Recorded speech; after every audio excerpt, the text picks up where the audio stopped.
আমাকে আমার বান্ধবী একটা মেয়েকে দেখিয়ে বলেছিল, "দোস্ত, এই মেয়েটা ভালো না।" এই কথাটার উপর ভিত্তি করে গত ১ বছর ধরে যখনই আমি মেয়েটাকে দেখেছি, আমার মাথায় সর্বপ্রথম এটাই কাজ করেছে যে এই মেয়েটা ভালো না। তার সাথে মেশা যাবে না। এরকম একটা ব্যাপার। সে কোনো ভালো কাজ করলেও আমার এটাই মনে হতো যে সে অ্যাটেনশন পাওয়ার চেষ্টা করছে। তারপর হঠাৎ করে একটা প্রজেক্টে তার সাথে আমার কাজ পড়ল। আমার তো মনটা ভীষণই খারাপ হইলো। ওর সাথে আমার কাজ করতে হবে। যেহেতু আমার ওকে এমনিতেও পছন্দ না। যখনই আমি তার সাথে কাজ করা শুরু করলাম, আমি দেখলাম যে মেয়েটা খুবই ট্যালেন্টেড। এতদিন আমি তার সম্পর্কে যে ধারণা পোষণ করে রেখেছিলাম, সেটার সাথে বাস্তবের কোনো মিল আমি দেখতে পেলাম না। তার কথাবার্তা, মন মানসিকতা সবকিছু অন্যরকম।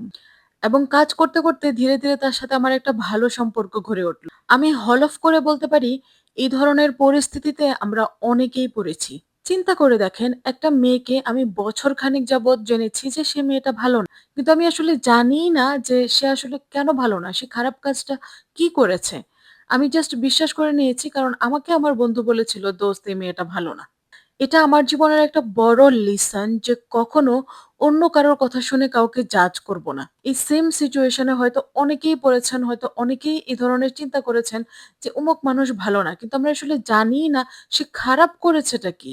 তাই আমি আপনাদেরকেও সেম এটাই বলব, মানুষের সাথে চলুন, বসুন, কথা বলুন।